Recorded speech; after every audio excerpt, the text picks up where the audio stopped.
Entonces, y estando muy contentas, doy la bienvenida a la doctora Alicia Ramírez, quien presentará a las invitadas y estará a cargo de la moderación de la mesa. Muchísimas gracias, bienvenidas, bienvenidos a todos, a todas. Gracias por estar aquí.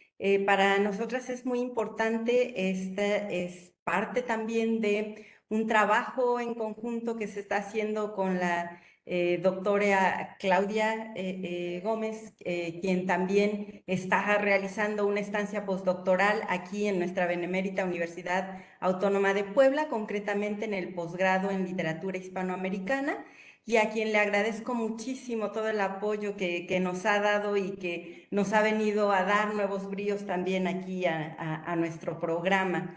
Y bueno, sin más, agradezco y comenzamos este simposio que se llama justamente así, Escrituras del Yo, que es algo que nos vino a entregar la doctora Claudia Gómez Cañoles, que se encuentra aquí y quien es la artífice de todo esto que estamos trabajando. Bueno, y para comenzar, vamos a empezar escuchando. Agradezco mucho también, por supuesto, a la doctora Julia Musitano, su presencia. Muchas gracias, doctora, gracias por estar aquí. Y a la doctora Paula Techle, muchísimas gracias por aceptar la invitación a este coloquio. Gracias, por supuesto, a Uri Carmona y a Alba Asomosa también, quienes nos apoya. Y bueno, sin más, comenzamos. Esta vez vamos a comenzar con la doctora Julia Musitano, quien es profesora de Análisis y Crítica 2 en la Escuela de Letras de la Universidad Nacional de Rosario e investigadora asistente del CONICET en el Instituto de Estudios Críticos en Humanidades. La línea de investigación que trabaja es escritura y vida en la literatura latinoamericana contemporánea. Fue miembro fundadora y es actualmente directora de la revista Badebec. Publicó Ruinas de la Memoria, Autoficción y Melancolía en la Narrativa de Fernando Vallejo en 2017 y en Beatriz Viterbo Editora, junto a Nora Ávaro. Y Judith Pudun en 2018, Un arte vulnerable. La biografía como forma en Nube Negra, además de numerosos artículos en revistas especializadas. Y para nosotras es un gran honor tenerla el día de hoy aquí, compartiendo con nosotras para la Benemérita Universidad Autónoma de Puebla. El día de hoy nos presenta esta ponencia, esta reflexión que hace, que se titula Dos vidas en conversación, amor e intimidad en algunas escrituras autobiográficas. Sin más, entonces, doctora Julia Musitano, bienvenida y muchísimas gracias. Adelante, por favor. Hola, ¿qué tal? Bueno, acá ya es de tarde, así que buenas tardes.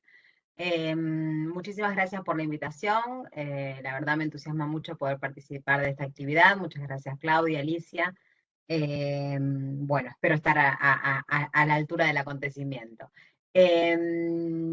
Bueno, la exposición que preparé hoy es un poco un recorrido por mi investigación, pero también una proyección futura de esa investigación, ¿no? Mi investigación fue variando a lo largo de los años, y como voy a intentar hacer ese recorrido, porque siempre me interesaron las escrituras de vida, ¿no? Siempre me interesó el vínculo entre literatura y vida. Entonces voy a tratar de hacer ese recorrido para que sea amable, y enfocarme un poco en lo que empiezo a trabajar, digamos, ahora.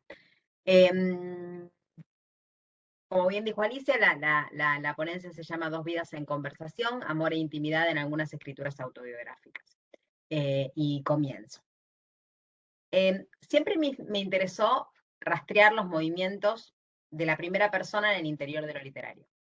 Por eso durante mucho tiempo estudié textos autobiográficos y específicamente revisé el vínculo vida y ficción en las autoficciones de Fernando Vallejo, ¿no?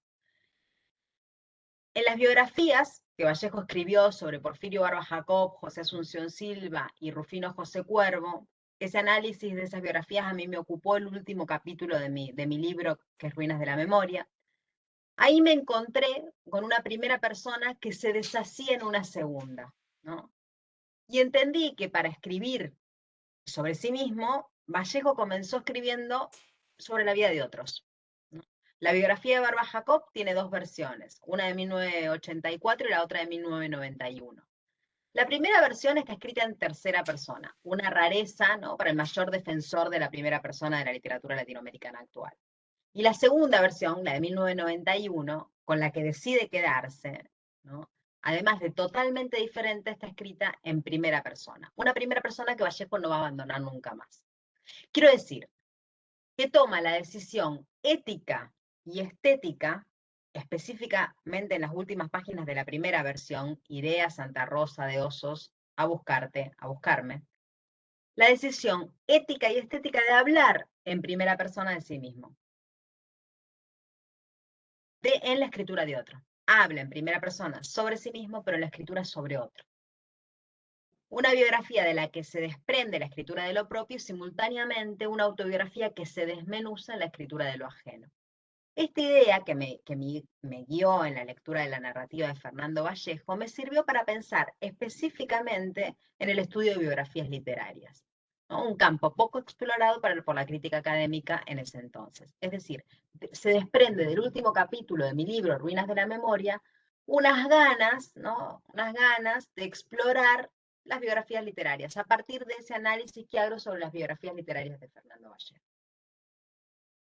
En los últimos años, un grupo de colegas de diferentes universidades de Argentina nos nucleamos alrededor de un interés común que era la biografía literaria, ¿no?, sus problemas de forma, sus alcances intelectuales y su gravitación en el campo literario. En las primeras aproximaciones a nuestro objeto notamos que el interés crítico y teórico por las diversas formas de lo autobiográfico en las últimas décadas no tiene comparación con el estudio de la producción biográfica. Y entendimos entonces que había que dotar a la biografía, en tanto que forma y en tanto que problema, y sobre todo en tanto que experiencia, de la contundencia teórica que la autobiografía había tenido desde los años 70. También reparamos que la atención sobre el género biografía les pertenecía teórica y críticamente a los discursos historiográficos de las ciencias sociales, no le pertenecía a la literatura.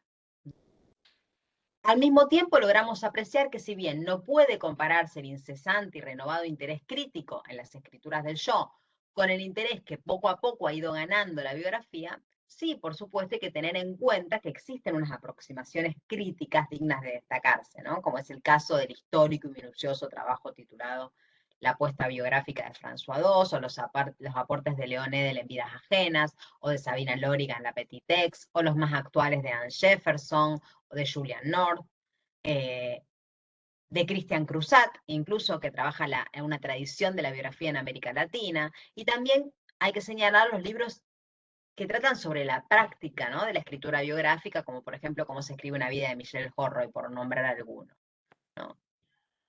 Por lo tanto, empezamos a trabajar en ese campo, decidimos comenzar a trabajar a partir de estas observaciones y sobre un vacío teórico en el ámbito de las letras, podríamos decir, ¿no? Un vacío teórico en el campo de las letras y en la crítica latinoamericana, teniendo en cuenta también de qué modo se establece la relación entre las diversas manifestaciones singulares de nuestro continente y la tradición occidental del género, por supuesto. Los primeros avances se dieron a conocer en un coloquio que armamos aquí en Rosario que se llamó Un arte vulnerable en la biografía como forma, en el 2016. Esos resultados, los resultados de ese coloquio, se publicaron en el 2018 en una revista, en un dossier en la revista Orbis Tertius, coordinado por Judith Pollumne y por mí, y apareció también ese mismo año un libro que es Un arte vulnerable en la biografía como forma, que compilamos y editamos Nora Baro, Judith Pollumne y yo. Ese coloquio, ¿por qué lo nombro? Porque es muy importante, porque siguió su camino itinerante y realizamos una segunda edición en Santiago de Chile junto a Lorena Amaro y una tercera edición en la Universidad de Alcalá en España junto a Ina Pérez Fondevila y a Fernanda Bustamante. Si me remito a esto, no es aleatorio ni gratuito que lo diga, me remito a esto para explicar que el movimiento de las escrituras del yo al vínculo, el movimiento del pasaje de las escrituras del yo al vínculo entre literatura y vida, es lo que venimos intentando estudiar, al menos acá en Argentina, y con colegas de otras universidades. De hecho, nosotros en Rosario también tenemos un coloquio dedicado a las escrituras del yo, que va a suceder en octubre de este año, que en sus últimas 2 ediciones, vamos por la sexta, pero que en sus últimas 2 ediciones decidimos denominar Literatura y Vida. ¿no? A partir del hecho de que la noción de vida nuclea nuestros intereses específicos para pensar la escritura de lo ajeno y la escritura de lo propio. Como decía entonces, a partir de ese mismo movimiento, Escrituras del Yo, Literatura y Vida, pude leer, en el caso de la literatura de Vallejo, cómo se habla en primera persona a partir del encuentro con una segunda. Me interesó entonces armar una cartografía de esto mismo en América Latina, ¿no? Buscar qué pasaba, cartografiar el continente. Escritores actuales que escriban la vida de otros escritores en primera persona para contar también la propia vida. Entonces, trabajé varias biografías, armé una cartografía de América Latina, digamos, en función de esto, y trabajé con varias biografías. La de Rafael Gumucio sobre Nicanor Parra, la de Alberto Fuguet sobre Gustavo Escanlar y sobre Andrés Caicedo, la de Osvaldo Baigorria sobre Néstor Sánchez, la de Facu Soto sobre Yoshua, la de Carlos María Domínguez sobre Juan Carlos Sonetti y Roberto de las Carreras, la de Jorge Edwards sobre Pablo Neruda y algunas otras más. Es decir, la biografía trabaja con dos dimensiones paralelas en un entretejido de memoria y olvido, la de la voluntad de la verdad, ¿no? Ese es su límite, y la de la ficción. La voluntad de comprender una vida, explica Patricio Fontana, abre al género a la influencia de múltiples discursos y a la utilización de diversos procedimientos, la defensa a ultranza del archivo o la reivindicación absoluta de la imaginación biográfica. La biografía es un género incómodo y tramposo que oscila entre el rigor de las ciencias sociales y los divertimentos literarios y que pretende otorgarle continuidad a aquello que no la tiene. Es un discurso de lo auténtico y tiene una relación de veracidad que permanece en tensión constante con una narración que debe pasar por ficción. Recurrir a la ficción es un trabajo inevitable, dice Doss, en la medida en que es imposible restituir la complejidad de una vida real. Una biografía trabaja con los materiales que encuentra para mostrar el estado de saber disponible que hay sobre alguien en particular. Esos materiales no son suficientes, más de las veces que un biógrafo quisiera, y el biógrafo recurre inevitablemente a la imaginación para llenar las lagunas que le deja la documentación. Ese deseo de delimitar a un individuo lo más cerca posible de sus contornos reales hizo justamente que los biógrafos se inclinaran hacia la narración de lo minúsculo, de los hechos menores. Esto no cancela de ninguna manera esa primera voluntad de verdad, dado que la ficción jamás le da la espalda. Incluso, dice Doss, puede ser en ciertos casos un medio de acceso a una verdad oculta, borrada, anestesiada. La pregunta sería, ¿cuáles son los derechos de la imaginación frente a los documentos? Tendemos a reducir lo imaginario, pero tiene el mismo tamaño que la realidad a la hora de vivir y a la hora de contar lo vivido. En las biografías que trabajo, como los biógrafos son a su vez escritores, la potencia imaginaria de la biografía se mezcla indefectiblemente con lo autobiográfico, no solo para llenar los huecos, sino también para escribir una colaboración in absentia, en la que el biografiado forma parte de la vida del biógrafo como una especie de amigo póstumo. Muchas veces el biógrafo, que en la cercanía con el biografiado no puede ser imparcial, muestra no cómo vivió su vida, sino más bien cómo desea que lo hubiera vivido. A medida que los biógrafos se adentran en la vida de sus sujetos, descubren que son parte de su propia vida y esa conexión primera deviene una fuerza para ingresar a un mundo imaginario, el de la vida y la obra de otro, que se mezcla con la propia. Amor y conocimiento se funden en una escritura de una vida ajena. El impulso amoroso funciona de puerta de entrada a lo más privado del otro y simultáneamente irrumpe en lo más profundo de uno mismo. De acuerdo con esta idea, amistad, amor, hospitalidad, traición, infidelidad, se hicieron términos comunes a un territorio ambiguo que experimenta con formas de narrar la vida. Escribir sobre otro es indefectiblemente escribir sobre uno mismo. A lo íntimo se accede desde lo ajeno, en conversación. Según Julián, lo íntimo es más bien discreto, no apunta a decirlo todo o a confesarse con otro, sino más bien a alcanzar lo inaudito de existir. En lo íntimo se da acceso a la radicalización de un interior y funda, a la vez que justifica y provoca la unión con el otro. El camino de acceso a lo íntimo se descubre entre dos.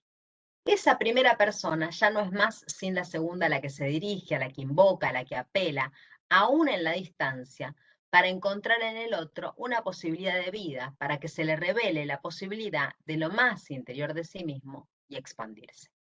La vida entre dos es una vida flotante, que no puede anclarse en ninguna de las dos orillas y por eso mismo es tan potente e imposible de completarse, de cerrarse, de acabarse. Una vida inviable, dice Julián, una vida que no se imagina hasta que se abre de pronto en el interior de uno. Mi hipótesis actual sostiene que la vida puede escribirse de a dos, o que solo otro, la hospitalidad y la emancipación de ese otro, puede permitir el acceso a la propia vida. Por esto mismo me propongo transitar ahora el camino inverso, ¿no?, que les propuse al principio. Si pude leer el movimiento de la autoficción a la biografía, ¿no? Yo les venía contando que había trabajado las autoficciones de Fernando Vallejo, pero que en un momento, al final de mi libro, me intereso por las biografías y empiezo a trabajar biografías. Es decir, si pude leer el movimiento de la autoficción a la biografía, un camino en el que la escritura contaminaba lo ajeno con lo propio, a la vez que se movía en el espacio imaginario del acontecer autobiográfico, quisiera ahora entender qué sucede si traslado, o si es posible, ¿no?, en todo caso, trasladar lo biográfico a la autoficción. Es decir, continuar en esa línea para revisar los modos en que las escrituras autobiográficas y autoficticias, específicamente aquellas que parten de un vínculo amoroso, son las que me interesan, sea filial, amistoso o de pareja, la primera persona puede escribir sobre su propio pasado gracias a la emergencia de otro al que también construye. Dos figuras, la propia y la del prójimo, el prójimo como cercano pero no como semejante. Se despliegan en una historia de amor en primera persona para mostrar la configuración de un yo y también de un tú, que muchas veces deviene una tercera persona en la escritura. Para anclarlo en un corpus, ¿no? Les cuento el corpus que estoy revisando y me gustaría, si alguien tiene alguna propuesta para hacerme y darme alguna otra idea, me vendría muy bien. Es un corpus que estoy revisando y que incluye, les quiero mostrar la lista justamente para ponerlo acá en consideración y si hay ideas las recibo. Pero el corpus que estoy revisando incluye la última novela publicada de Fernando Vallejo, Escombros, no ficción de Alberto Fuguet, el libro de Tamara Kamensain, En breve cárcel de Silvia Molloy, Un futuro anterior de Mauro Libertela, Diario pinchado de Mercedes Alfón, La preparación para el amor de Leticia Obey, Tu cruz en el cielo desierto de Carolina Sanín, En la casa de los sueños de Carmen María Machado y Las mujeres que amé de Daniel Gebel. Estos son, por supuesto, como les decía recién, hipótesis tentativas y es un corpus incompleto y abierto para seguir trabajando de acá a los próximos años. Ahora, cuando me refiero al traslado de lo biográfico al autoficticio, es decir, volver a hacer el camino inverso, hago hincapié en el modo en que se construye una imagen de sí mismo para otro, por otro y desde otro. Una imagen que no se ajusta particularmente a los términos con los que define Silvia Mollo y María Teresa Gramuglio o Julio Premat a la construcción de una idea de autor. Me refiero, más bien, a un volverse a sí mismo como renuncia de quien se era. La búsqueda de la realización de sí, del desarrollo pleno, de encontrarse con uno mismo, son maneras de seguir pensando en uno desde el reconocimiento de los otros. Conocerse en la mirada ajena. Por esto mismo, el riesgo está en no hacer eso, en renunciar a volverse uno mismo, correr el riesgo de la inmanencia, un espacio interior que disuelve el sí mismo y en su ocurrencia se crea una vida nueva. El sí mismo no es el yo en tanto que el yo es para el tú. El sí mismo es pura vida, pura inmanencia, a la que se accede por el encuentro imprevisto con el tú.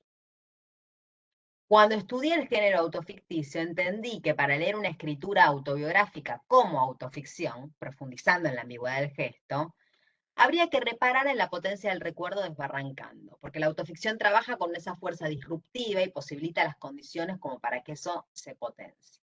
El desbarrancadero del recuerdo, yo usaba esta figura en mi libro porque la idea del desbarrancadero la saco del título de una de las autoficciones de Fernando Vallejo, que se llama El desbarrancadero. El desbarrancadero del recuerdo, la potencia disruptiva con la que el recuerdo emerge en el relato de la propia vida, siempre está en tensión con ciertos procesos de autofiguración que propone el autor y que están íntimamente relacionados con la construcción de una imagen de autor en y por fuera de los textos. Es decir, Ese derrumbe de la sistematización de la historia que construye la memoria del que venimos hablando es llevado a cabo no solo por el carácter ambiguo e imaginario inherente al proceso de recordar, sino también y simultáneamente por el carácter propositivo de una construcción de una imagen de autor determinada. Ni engaño ni mentira, diríamos, ni verdad ni falsedad. La autoficción se basa en la posibilidad de presentificar lo perdido desde el imaginario del recuerdo. En este sentido, se podría afirmar que lo esencial en la literatura autoficticia tiene que ver con las formas estéticas en que resuelve la tensión entre la memoria, que se preserva de la ambigüedad, y el recuerdo, que se precipita insistente al borde del desbarrancadero.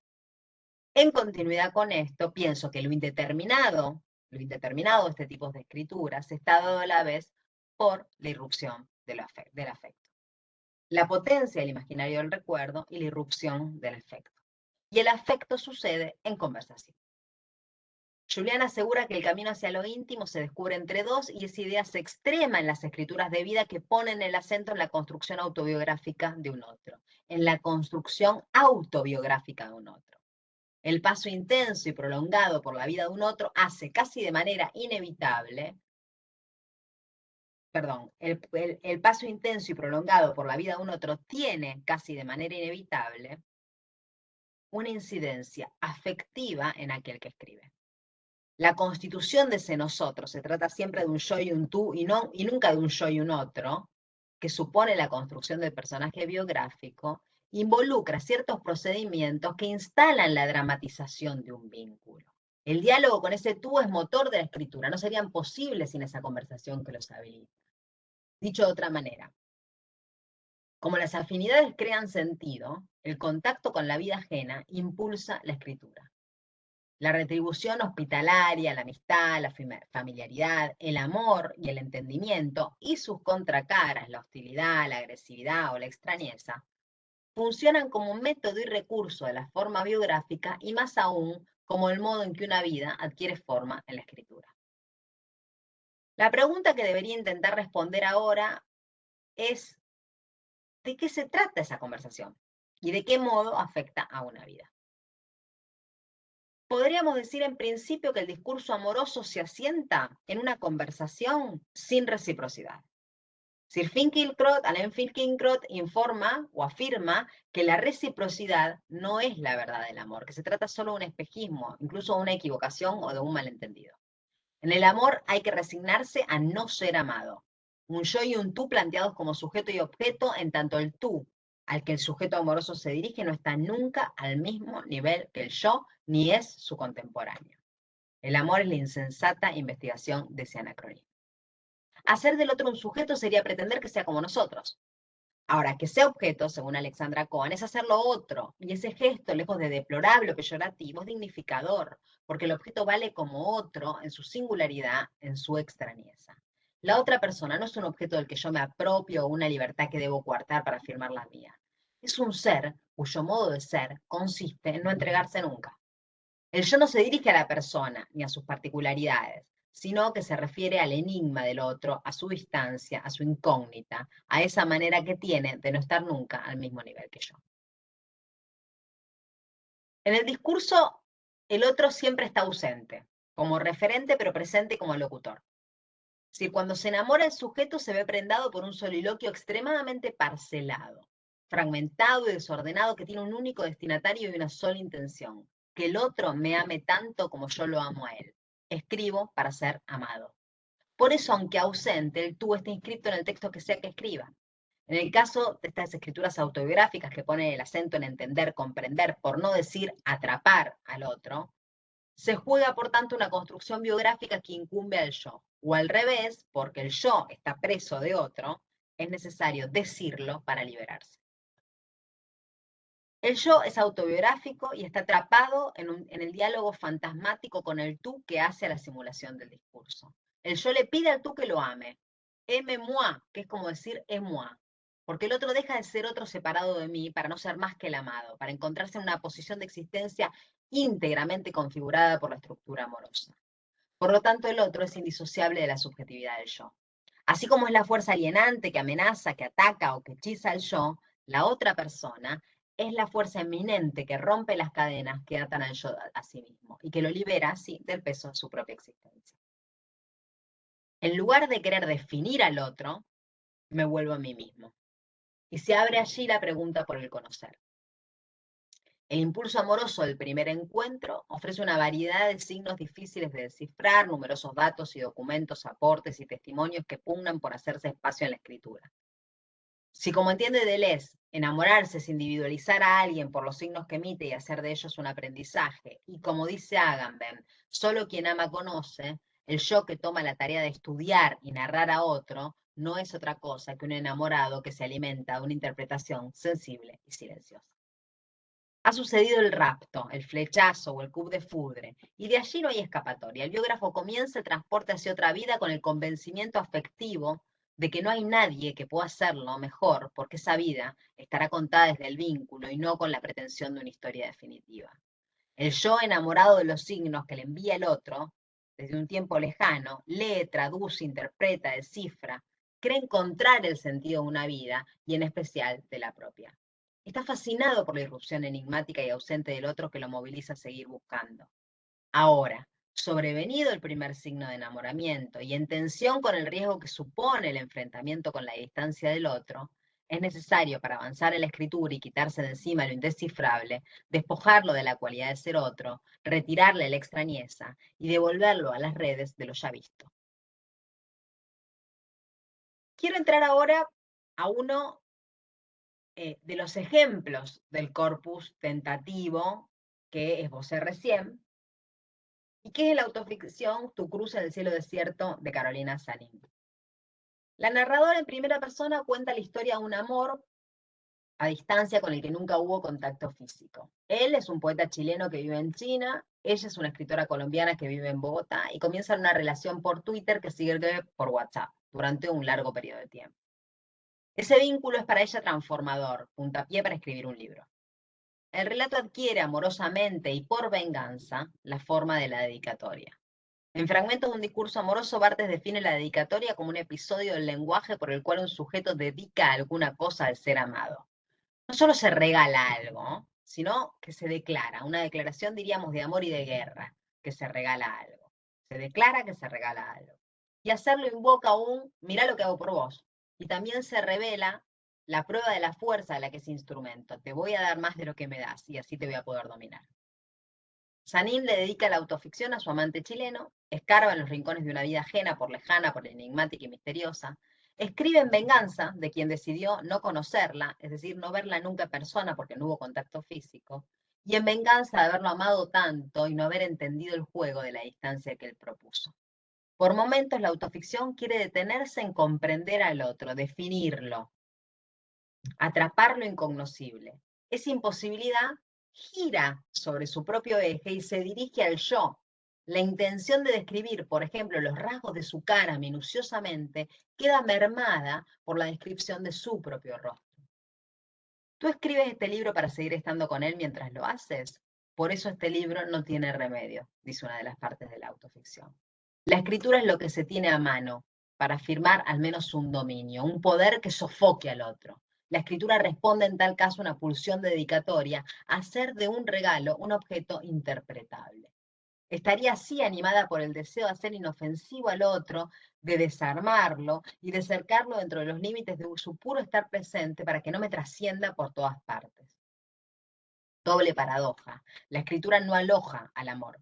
Es inexpresable en tanto escribir sobre ello lo volvería caduco, pero se afirma como el espacio en el que el otro siempre está.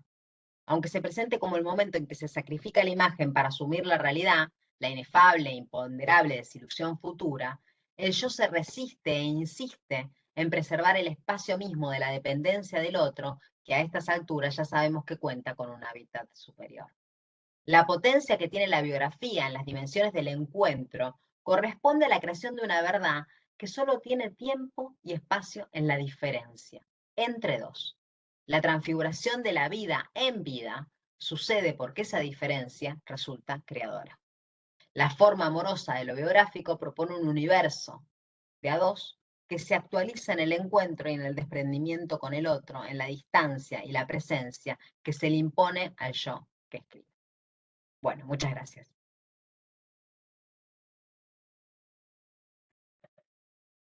Muchas gracias, doctora Julia. Muy interesante su charla.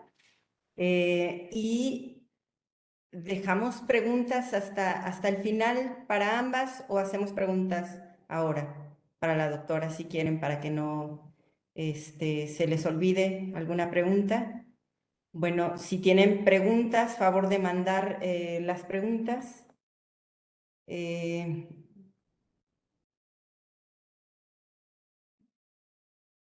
Yo creo que hasta el final, ¿no? Bueno, las Que las mandamos al final. anoten, sí. Sí, vayan apuntando para que también podamos hablar un poco también sobre lo que nos presentará también en un momento la doctora Paula. Y entonces dejamos hasta el final las preguntas para que se haga un diálogo en general, por favor. Bueno, muchas gracias. A continuación, vamos a presentar a la doctora Paula Tesche. Ella es académica e investigadora, licenciada en psicología por la Universidad Diego Portales, magíster en psicología clínica, mención psicoanálisis por la misma universidad. También es magíster en literatura hispanoamericana contemporánea por la Universidad Austral de Chile y doctora en Ciencias Humanas, mención Discurso y Cultura, también por la misma Universidad de Chile. Actualmente es profesora asociada de la Facultad de Educación y Ciencias Sociales de la Universidad Andrés Bello, sede Concepción, y sus principales líneas de investigación son memorias colectivas, derechos humanos y literatura chilena contemporánea.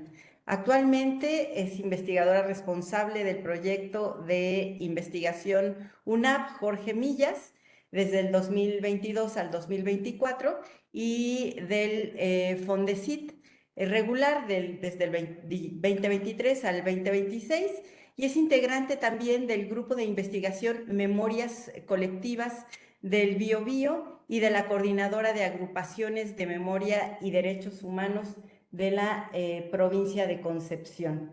Bien, muchas gracias por estar aquí, doctora, gracias por su presencia, se lo agradecemos mucho. El día de hoy nos va a presentar esta investigación que lleva por título Memorias y subjetividades en la ciudad de Gonzalo Millán.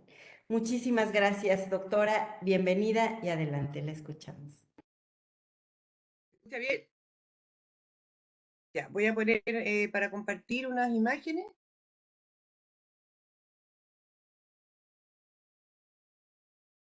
Ahí ustedes me dicen cómo se ve, por favor. Sí, ¿Bien? se ve bien. Sí, perfecto, gracias. Bueno, para comenzar, obviamente agradecerle a Claudia especialmente esta posibilidad de presentar este trabajo, ¿ya? También agradecerle a usted, Alicia, y obviamente a la panelista anterior, muy interesante.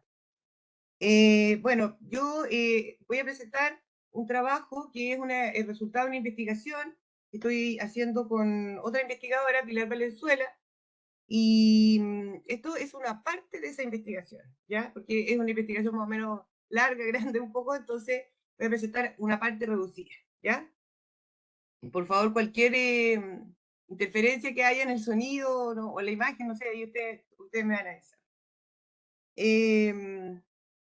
Bueno, lo primero, contarles un poco de Gonzalo Millán, ¿ya? Gonzalo Millán es un escritor chileno que, bueno, escritor, ¿no es cierto?, es artista, plástico también, es traductor, fue traductor, y tiene estudios de literatura y de comunicaciones, ¿ya? Él estudió continuamente en Chile hasta 1973, donde él parte al exilio, y bueno, él fue parte de la diáspora en Costa Rica, en Canadá, en Holanda, etcétera. Transitó por muchos países durante su exilio. Tiene una vasta y una premiada producción escritural.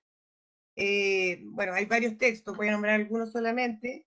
Los últimos son 13 lunas, de 1997, Claroscuro, 2002, y Autorretrato de memoria, que ese es del 2005. Bueno, y los premios también son muchos, así que voy a nombrar el último, que es el premio del Consejo Nacional del Libro y la Lectura del año 2006, por este texto que les decía recién, Autorretrato de Memoria.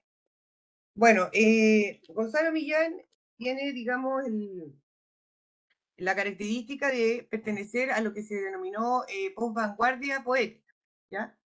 ¿Y qué significa eso? Significa que Gonzalo Millán introduce en su poesía nuevos códigos, nuevos sistemas de lenguaje, nuevos significados, nuevos significantes pertenecientes a otras disciplinas.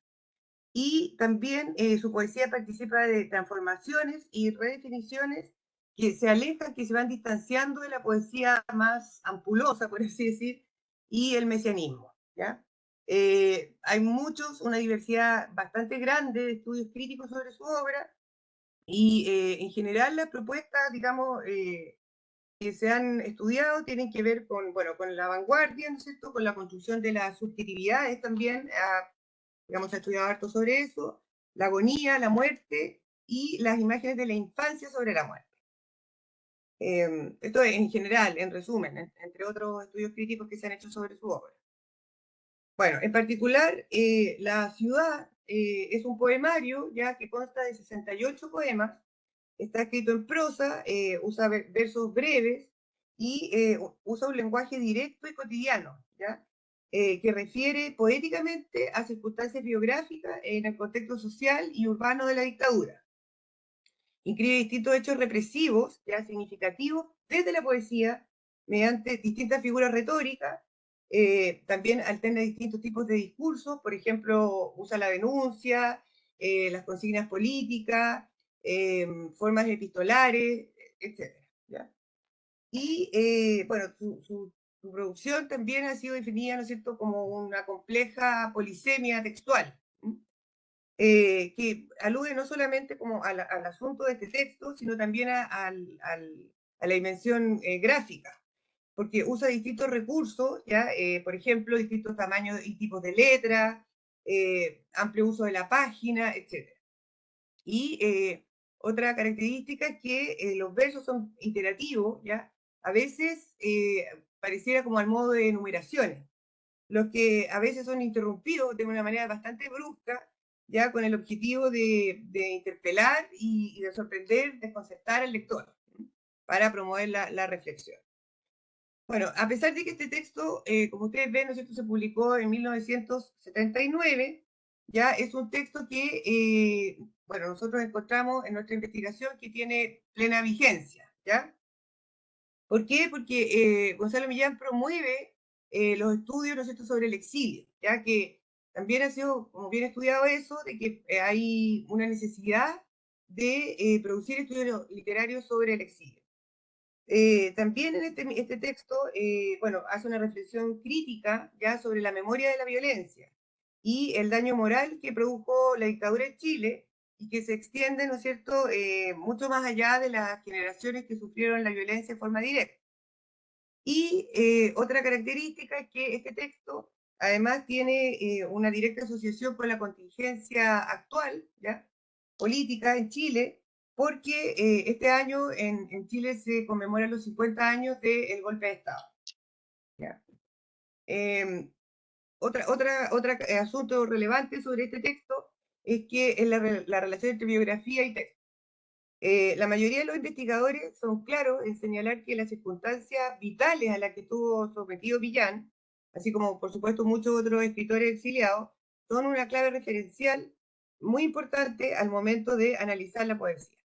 Pero hay otras aproximaciones, ya, otro tipo de estudios que han mostrado que más allá como del hecho biográfico, que tiene que ver con la represión y el exilio, es una escritura que se centra en el desarraigo o la no pertenencia, que temporalmente incluso antecede al acontecimiento represivo y el exilio.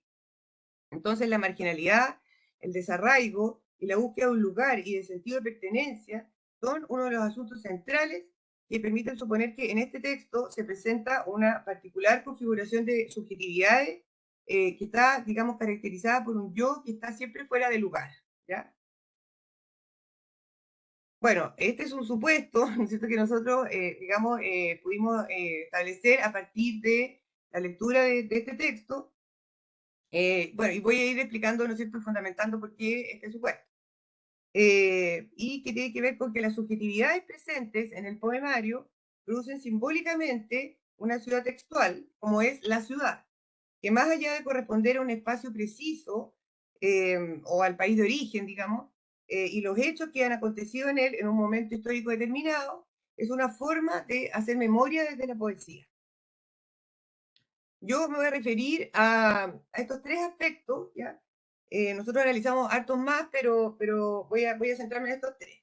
Lo primero es la representación de lo extratextual, ya en el poemario, en este caso los acontecimientos de la dictadura y el exilio. Segundo, la configuración del espacio y la temporalidad. Y tercero, la memoria y la subjetividad. Bueno, aquí, ¿no es cierto? Voy a mover un poco esto bien. Primero quería leer este poema. Es el poema número 3. Dice, andan los relojes, andan los planetas. ¿Cómo andamos? Ando a tropezones, ando enfermo, ando con hambre, ando sin plata, ando andrajoso, ando sucio, ando solo, ando con miedo, ando huyendo. Ándate, me dijeron. Andan detrás de mí, ando por los andenes, andando. Adiós. Los Andes están nevados. Bueno, en el poemario se presenta poemas como este, ya con distintas figuras que hacen presente como las discontinuidades, los quiebres, las fracturas.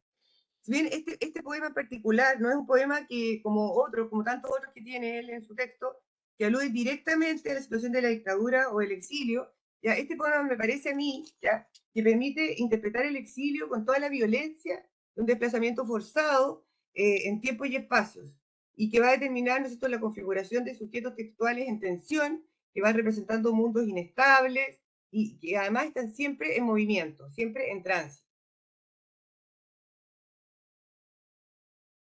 Ay, no me avanza la... A ver.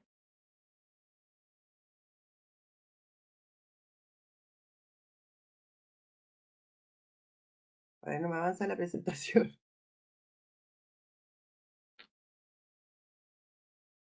Está compartiendo, ¿no es cierto?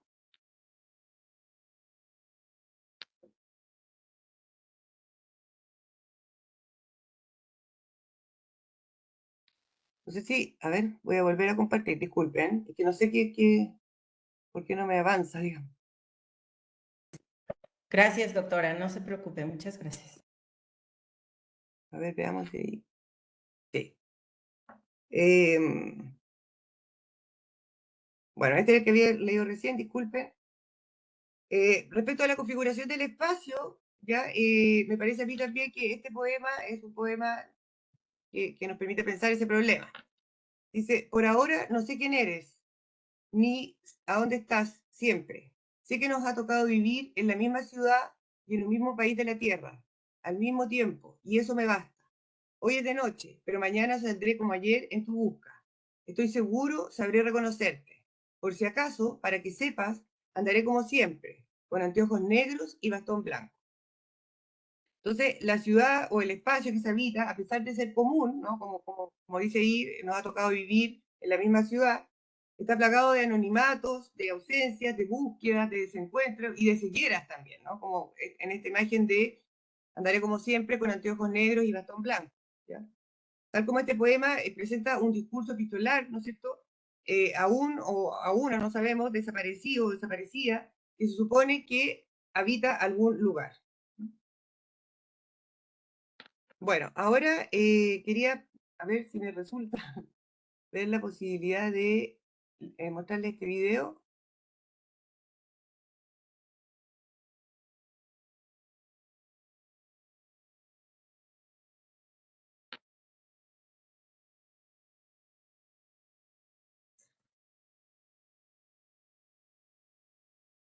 El río invierte el curso de su corriente. El agua de las cascadas sube. La gente empieza a caminar retrocediendo. Los caballos caminan hacia atrás. Los militares deshacen lo desfilado. Las balas salen de las carnes. Las balas entran en los cañones. Los oficiales enfundan sus pistolas. La corriente penetra por los enchufes. Los torturados dejan de agitarse. Los torturados cierran sus bocas. Los campos de concentración se vacían. Aparecen los desaparecidos. Los muertos salen de sus tumbas. Los aviones vuelan hacia atrás. Los rockets suben hacia los aviones. Allende dispara. Las llamas se apagan. Se saca el casco. La moneda se reconstituye íntegra. Su cráneo se recompone. Sale a un balcón. Allende retrocede hasta Tomás Moro. Los detenidos salen de espalda de los estadios. 11 de septiembre. Las Fuerzas Armadas respetan la Constitución. Los militares vuelven a sus cuarteles. Renace Neruda. Víctor Jara toca la guitarra, canta. Los obreros desfilan cantando Venceremos.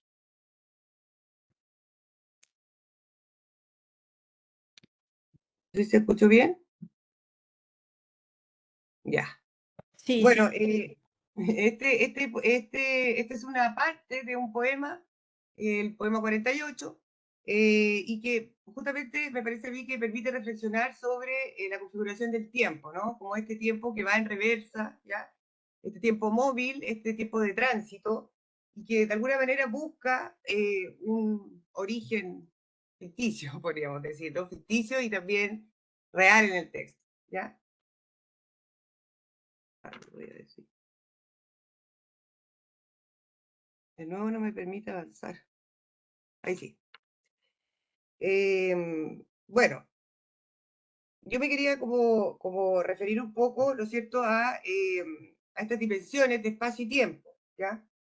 Y al concepto de resignificación. Espacio y tiempo son los marcos de interpretación, ¿no es cierto?, fundamentales de las memorias y que permiten a su vez la resignificación de lo acontecido. La producción de nuevos significados o la resignificación de lo sucedido permiten, ¿no es cierto?, transformar la realidad, ¿ya? Y como aparece ahí, ¿no es cierto?, reorientar el significado y el valor del acontecimiento, del lugar, de la acción, etcétera, haciendo que adquiera características diferentes en función de un contexto o imaginario social. Entonces, en el caso de Millán, estas memorias resignifican el pasado como una ciudad textual, ¿ya? Tal como aparece en estos poemas que los puse como a modo de ejemplo, ¿ya? Por ejemplo, están en orden, si ustedes se fijan, poema 45, 46, 47. En el poema 45, por ejemplo, encontramos estos versos. El anciano compone un poema, el poema habla de la ciudad. Poema 46, el poema de la ciudad es su hijo, el anciano es su fundador. Poema 47, recuerdan los durmientes, los trabajadores recuerdan, la ciudad recuerda. Aniquilaron la moneda, destruyeron la ciudad, no podrán aniquilar su recuerdo. Entonces, bueno, las memorias y las subjetividades, ¿no es cierto?, permiten en la textualidad la representación de nuevos espacios, ¿ya? Nuevos tiempos, que operan como garantía de la permanencia de lo que fue, y los lugares que a su vez pueden ser reconstruidos en otras temporalidades mediante la poesía. El sujeto del texto entonces produce lugares, ¿ya?, cuyos efectos simbólicos son tan determinantes como el de los lugares materiales, ¿ya?, o concretos, digamos, para las colectividades. La memoria tiene entonces la función de ser producida y productora de lugares, de acontecimientos, de situaciones, etc. No solo los espacios y los tiempos perdidos, ¿ya?, sino también la historia de lo ocurrido puede volver a producirse en la textualidad. Esto es especialmente importante en la obra de Millán, porque la ciudad, ¿no es cierto?, puede interpretarse como una forma simbólica de producir un lugar de memoria, entendido como un espacio textual, ¿ya? Un espacio textual de representación de la historia que evoca memorias sociales desde el recuerdo. Los lugares textuales, ¿ya?, portan memorias como universos de representación de la historia más allá de las realidades concretas o de los hechos históricos acontecidos, ¿ya? Por eso entonces esto de las memorias y la subjetividad. Bueno, para finalizar, quería leerles brevemente los primeros versos y los últimos versos de este libro, ¿ya? Del poemario, ¿ya? Y digamos que aluden a esta propuesta de circularidad, de movilidad, de tránsito, ¿no? De tránsito que se reconstruye a través de la memoria en la poesía, ¿ya? Bueno, este es el poema 1, ¿no? Que comienza así. Dice, amanece, se abre el poema.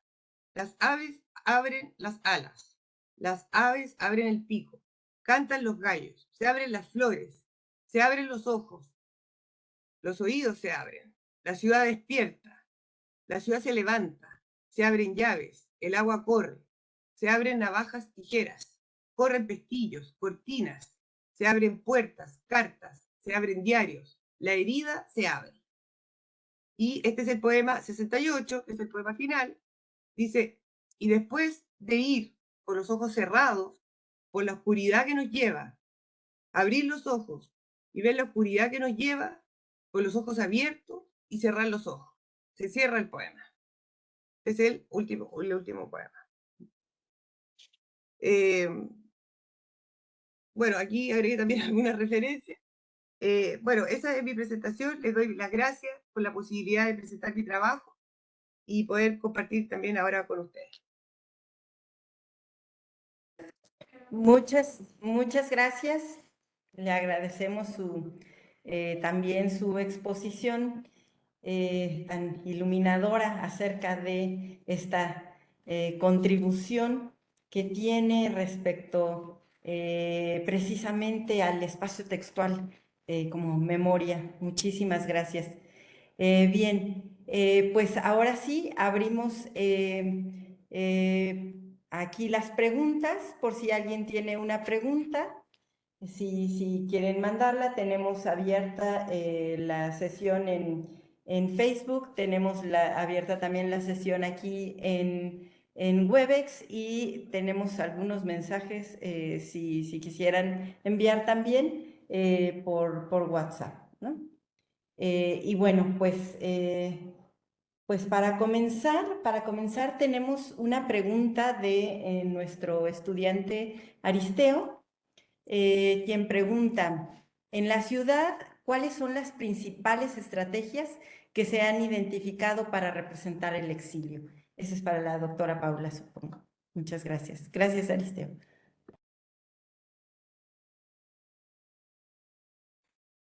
Ay, disculpe, no sé por qué suena así cuando lo conecto. Bueno, la estrategia tiene que ver con lo que planteaba al principio, ¿no? Hay una apuesta, podríamos decir, de Millán de incluir, ¿no es cierto?, nuevos códigos, nuevos significados, hacer partícipes también, ¿no es cierto?, a distintas disciplinas. Es una poesía, digamos, impura, se podría decir. Y el exilio, ¿no es cierto?, es representado a través de discontinuidades, ¿ya? Discontinuidades que son discontinuidades respecto al asunto, digamos, poético, ¿no? Y también respecto a la grafía, ¿no? Respecto a la grafía, respecto a la construcción del relato, ¿ya? Como decía, hay muchos versos y muchos poemas que están interrumpidos, entonces aparece, digamos, de una manera bien evidente la figura del quiebre, ¿no? La figura del corte, podríamos decir, la figura de la herida, ¿ya? Que son maneras de hacer, digamos, de establecer una interrupción, ¿no es cierto?, con el origen, finalmente, ¿ya? Con la ciudad, con esta ciudad urbana, ¿no es cierto?, que se ha perdido, ¿ya? Bueno, también hay uso de otras figuras, por ejemplo, metáforas, motores de aliteraciones, qué sé yo. Pero, bueno, más o menos esa es como la idea en general, ¿ah? Porque, como decía, es un texto complejo, un texto largo, y eso es lo que me interesó a mí, ¿no? O sea, interpretar estas discontinuidades, interpretar, ¿no es cierto?, interpretarlas como en relación a la pérdida de un origen, y su reconstrucción, ¿no? O sea, cómo el texto permite, ¿no es cierto?, a través de la poesía, reconstruir estas discontinuidades, a través de la memoria, ¿ya? No sé si más o menos explico la pregunta. No sé quién la hizo. Sí, Aristeo la hizo. Muy amable, Aristeo. doctora. Muchas gracias. También tenemos por aquí otra pregunta de Carmen Gallardo para la doctora Julia, por favor. La pregunta es, ¿a qué se refiere con la vulnerabilidad e incomodidad de la biografía?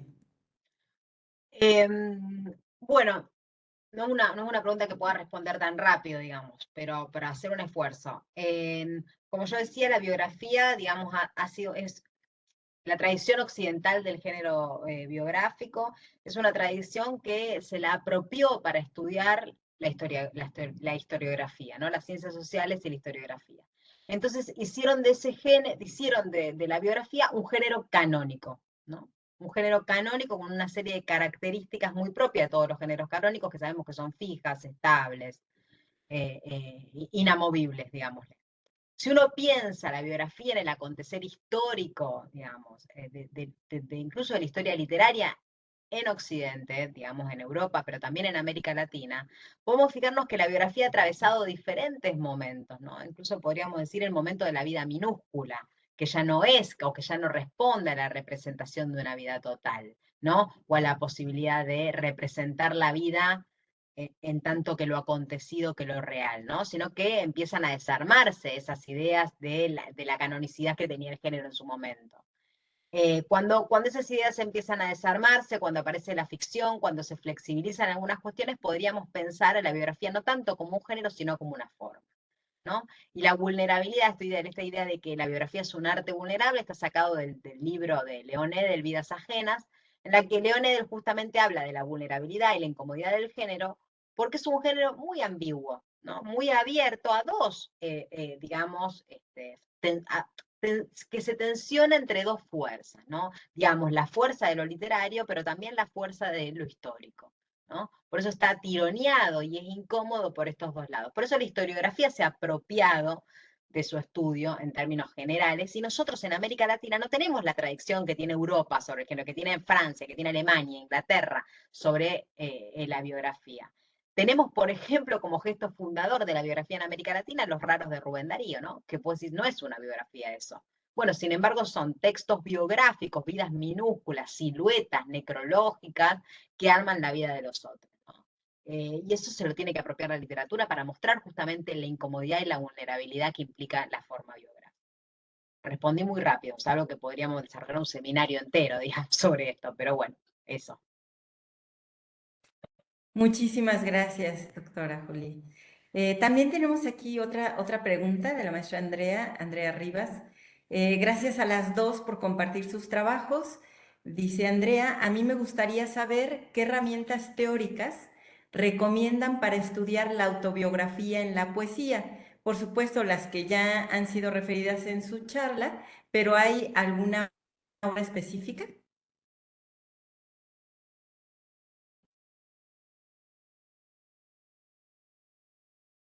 Bueno, eso se lo dejo a Paula, digamos. Yo poesía no es mi fuerte, digamos. El único texto que se me ocurre así rápidamente es un texto que a mí me gustó mucho, me hizo pensar mucho, es un texto de Jorge Monteleone, ¿no? Jorge Monteleone es general en Argentina, trabaja el yo en la poesía, que se llama El fantasma de un nombre. Eso podría decir. Muchas gracias, doctora Disculpe que hoy escuché, no sé, autobiografía. ¿Es poesía la pregunta?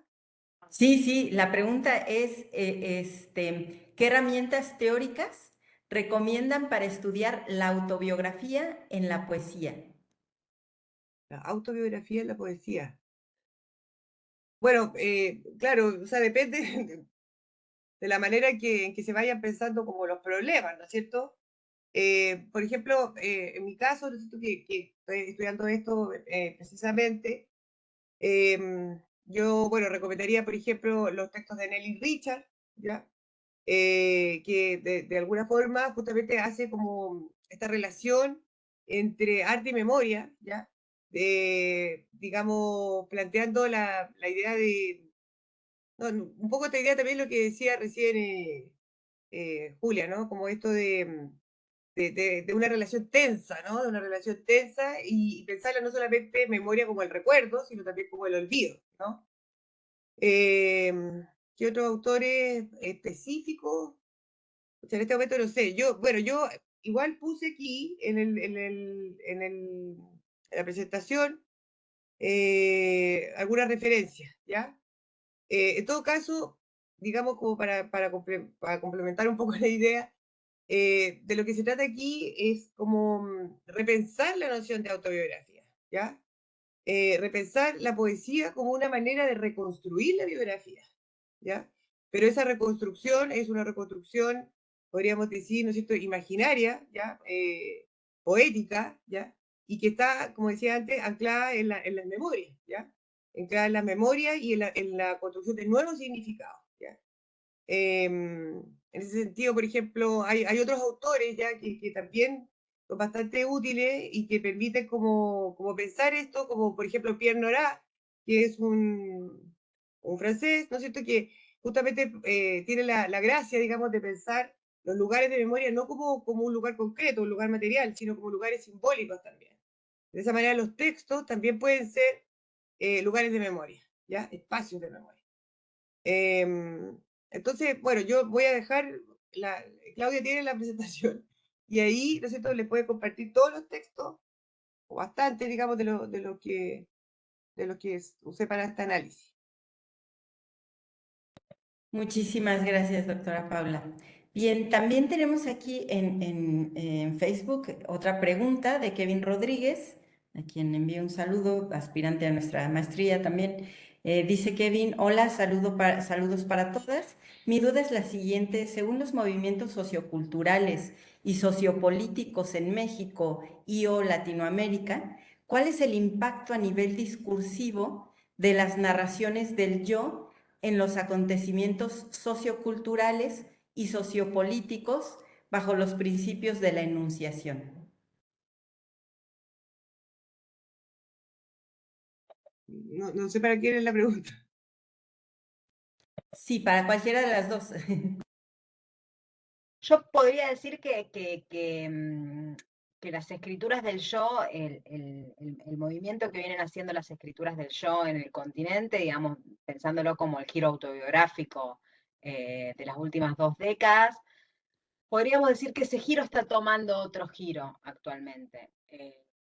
Yo no sé específicamente, Kevin, si tenés en la cabeza algún acontecimiento sociopolítico, sociocultural, como decís vos, no tengo idea, pero en términos muy generales, ese giro autobiográfico de principios de este siglo XXI, digamos, que hizo que el yo se tornara un espectáculo, es decir, que el yo, digamos, que estemos siendo espectadores del show, ¿no? Por decirlo de alguna manera, y que la literatura latinoamericana se corrió a la moda de lo autobiográfico, ¿no? Se corrió a la moda de lo autobiográfico. Podríamos decir que ese giro en las últimas, no sé, en los últimos 15 años, está desviándose, por decirlo de algún modo, o tomando el camino de la memoria colectiva. Es decir, ese yo que en un momento era memoria personal, es decir, ese yo de la moda autobiográfica de principios del siglo XXI, que era en términos de un yo personal, de la construcción de una vida, hoy me parece que es la vida en colectivo, ¿no? Es la construcción de un yo en colectivo, pensando en todos los colectivos políticos, culturales que se nos ocurran, ¿no? Pero podríamos decir la publicación en los últimos 10 años de una cantidad de mujeres que antes estaban, por supuesto, silenciadas y que el mercado editorial se ha apropiado para darle voz a un yo dentro de una memoria colectiva, ¿no? Eso me parece, pero a lo mejor la pregunta era más puntual y yo no sé si respondí, pero bueno, no es lo que se me ocurre. Sí, muchas gracias.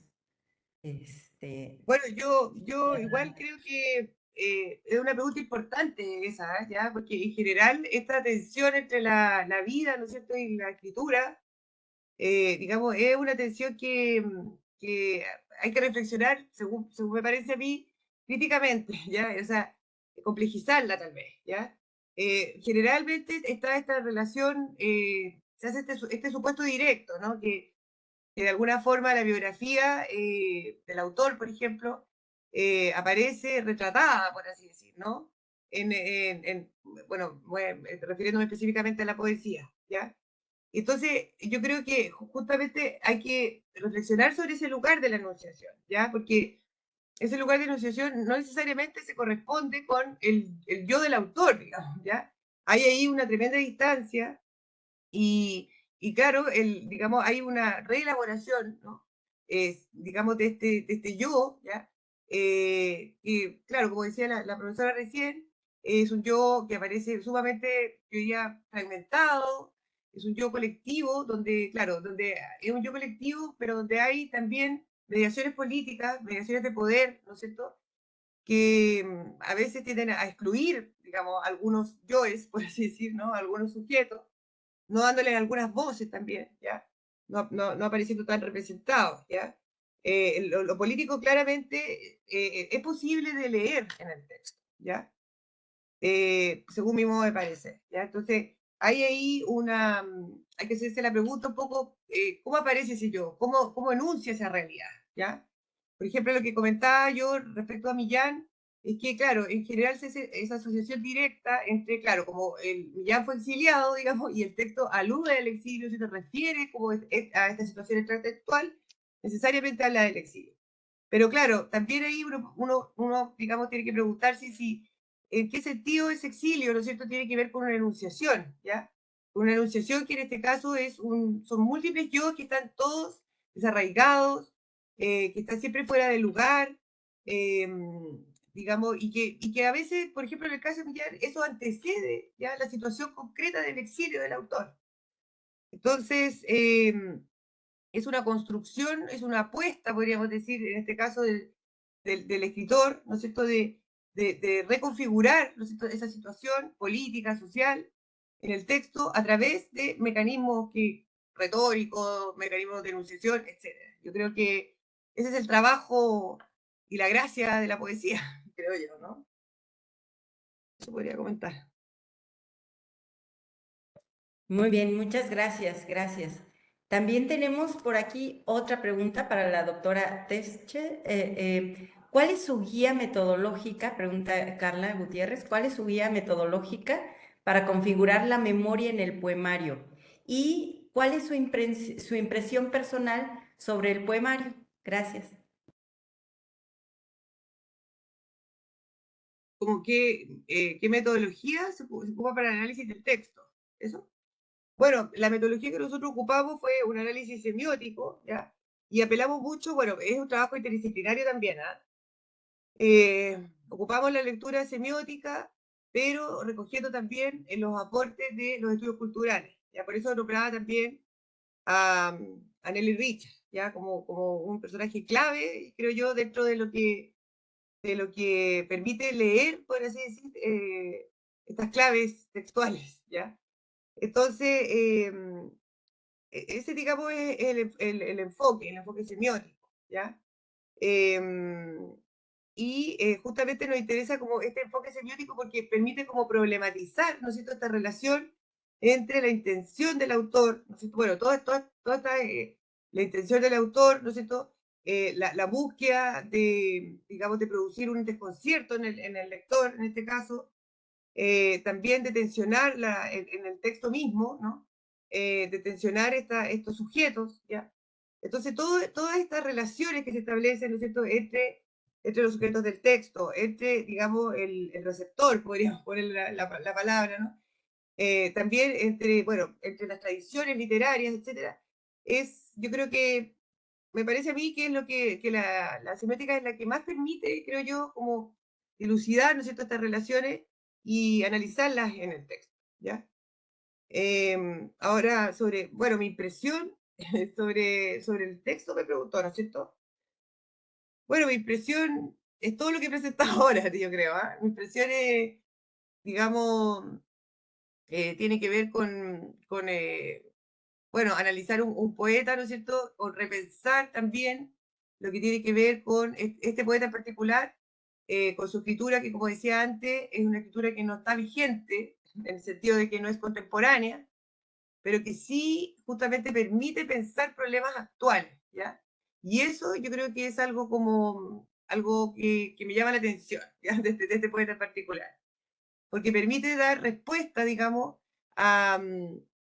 digamos, a cómo relacionarnos con acontecimientos sociales, políticos, bueno, de nuestra cultura en particular, cómo nos relacionamos a esos acontecimientos. Y me parece que es clave, ¿no es cierto? Y el valor de la poesía tiene que ver para mí con eso, con dar nuevos sentidos a esos acontecimientos, ¿ya? Porque esos acontecimientos tienen respuesta, o sea, son una respuesta para el presente finalmente. Entonces, no se trata de recordar por recordar o de presentar este texto por presentarlo, digamos, sino que justamente es porque podemos encontrar ahí cierta salida a problemas actuales, diría yo. Entonces, eso es lo que a mí, o sea, personalmente estoy hablando yo, es lo que más me gustó, ¿ya? Bueno, y todo lo otro que también comenté, pero en particular ese aspecto. No sé si más o menos Muchas queda. gracias. Sí, muchas gracias, doctora. Nidia nos pregunta, la biografía crea dos personalidades, la del biógrafo y la del biografiado, y por ello el vínculo resta objetividad a la narración. Bueno, lo primero que te diría, Nidia, es que problematicemos la idea de objetividad, ¿no? Es decir, de qué hablamos cuando hablamos de objetividad. No creo que en la literatura nos interese la objetividad, básicamente. Tampoco creo que a las ciencias sociales les interese mucho, pero a lo mejor un poco más. O por lo menos hablo de lo que sé que es la literatura. O sea, yo diría que nos saquemos de encima ese término, que es un término que no nos es operativo, digamos, para pensar lo ambiguo de lo literario, ¿no? Que en definitiva el orden incierto de lo literario, ¿no? Entonces, digo, si pensamos las biografías en los términos en que yo los estaba planteando en mi exposición, ni verdad ni falsedad, ni engaño ni mentira, ni objetividad, subjetividad, digamos, ¿no? Lo que yo sí entiendo en que en estas biografías que he estudiado en los últimos años hay un yo que escribe, y cuando hay un yo que escribe, ahí ocurre algo muy incierto, ¿no? Muy ambiguo, muy paradójico. Un yo que se inscribe en el interior de la escritura, ¿no? Hay una paradoja por todos lados. Y ese yo encima está dando cuenta de una persona a otra, que es el biografiado con el que mantiene un vínculo, ¿no? En el caso de las biografías que yo estudié, hay un vínculo entre ellos dos, ¿no? Un vínculo que se inventa, un vínculo real, no me importa, ¿no? En algunos casos es inventado y en algunos otros no, pero podríamos decir, no sé, incluso toda la literatura de padres e hijos, ¿no? Un hijo que habla sobre su padre, ahí tenés un yo que habla sobre un otro también, y hay un vínculo filial íntimo. Entonces, no creo que reste objetividad nada, al contrario, le da una potencia al texto muchísimo mayor, ¿no? Lo potencia al texto hacia el nivel de lo imaginario, ¿no? Que es un modo de decir, ¿no? Un modo de decir del lenguaje. Un modo oblicuo del decir del lenguaje, diríamos, ¿no? Entonces, esta idea yo diría, bueno, hay un yo que escribe sobre un otro, que construye un otro, que construye una imagen de un otro, pero eso no quiere decir que crea una personalidad, ¿no? Sino que construye desde su propio punto de vista, desde su mirada y atravesado por sus propios ojos a un otro, ¿no? Por eso en ese sentido diríamos que el género biográfico es un género que tiene vida, tiene muy poquita vida, un género que muere rápido, ¿no? Porque, por ejemplo, saco una biografía sobre Sarmiento y atrás viene otra persona y saca otra biografía sobre Sarmiento en la que dice muchísimo más de lo que yo dije porque tenía muchísimos datos, porque accedió a un archivo que yo no accedí, porque la viuda se dio cuenta que tenía una caja más, no sé, ¿no? Como la biografía se muere bastante rápido. Podríamos decir que en el vínculo entre biógrafo y biografiado, en ese yo que escribe sobre un otro, la biografía no muere nunca. Porque siempre un acontecer diferente, una proyección futura diferente, ¿no? Una posibilidad de vida diferente. No es lo mismo que cuente mi historia con otro que la historia de otro a través de un archivo o una documentación, ¿no? Eso, creo. Muchísimas gracias. Y relacionado con esto, pregunta, bueno, algo parecido, pregunta Uri Carmona, si hay una superposición entre el biógrafo y el autor, dada la afinidad, entonces existe la posibilidad de la pérdida del yo, por un lado, y por otro lado, pregunta, ¿el análisis que aplicó también podría ser aplicado a las relaciones de odio? La pérdida del yo ocurre en las escrituras, o sea, ocurre cuando el yo se inscribe en la escritura, digo, hay una desintegración del yo. Eso sucede, digamos, del 68 cuando Barthes mata al autor, ¿no? Es decir, cuando Barthes dice que el autor ha muerto, aunque sea escandaloso el título, no es para tanto, pero digo, el autor ya no coincide más, ¿no? El yo del autor no coincide más con el yo del texto, ¿no? Entonces ahí hay una desintegración, hay una máscara, y detrás de esa máscara no hay nada, ¿no? Y eso es lo que pone en evidencia la autoficción, que detrás de esa máscara no hay rostro que mostrar, que es pura máscara, ¿no? Que ese yo es pura máscara. Entonces la desintegración del yo, diría, y que sí, o sea, sí, inevitablemente, pero cuando habla de sí mismo y cuando habla de los otros, digo, no importa, es cuando se inscribe en la escritura, ¿no? Diría yo. Ya del hecho de inscribirse en la escritura un yo. Ay, la segunda no me acuerdo cuál era, perdón. Pero el análisis, si mi análisis se podría Sí. llevar. Sí, también se podría aplicar a las relaciones de odio. Ah, es que en realidad no es que hay relaciones de amor y relaciones de odio, ¿no? Yo me acuerdo cuando me enfrenté con la literatura de Fernando Vallejo, en un principio había textos que decían, bueno, Vallejo es el tono del que todo lo detesta, ¿no? El tono el odiador serial, ¿no? El que odia todo. No, en realidad Vallejo ama a Colombia, porque la ama tanto, la odia, ¿no? Y porque la ama tanto, quiere vengarse de ella, ¿no? Se la quiere sacar de encima. Digo, el amor tiene una contracara, que es la agresión. Digamos, no podemos hablar de amor si no hablamos de agresión, ¿no? Es decir, no podemos hablar de hospitalidad si no hablamos de emancipación, ¿no? Quiero decir, son dos caras de la misma moneda. No. La hostilidad que genera el amor por el otro, es decir, lo que trataba de un poco de explicar también en mi exposición, era esta idea. Es decir, es tanto el poder que tiene el otro sobre mí, cuando lo amo, es tanto el poder que tiene el otro sobre mí, que lo único que quiero es sofocar a ese otro, asfixiarlo, no dejarlo respirar y que sea mío y poseerlo, ¿no? Esa es la idea del amor en términos románticos, ¿no? Entonces, digo, no podría separarlos, ¿no? No podría separarlos. Por lo menos todas las biografías que he leído, todas las autoficciones que más o menos estoy empezando a recabar o a trabajar, hay ahí una ambigüedad y una tensión constante, digamos, ¿no? Muchas gracias, doctora Julia. Bien, aquí tenemos otra pregunta de Fernanda Cedillo para la doctora Julia. ¿Por qué modificar el término escrituras del yo a literatura y vida? Excelentes exposiciones, dice también.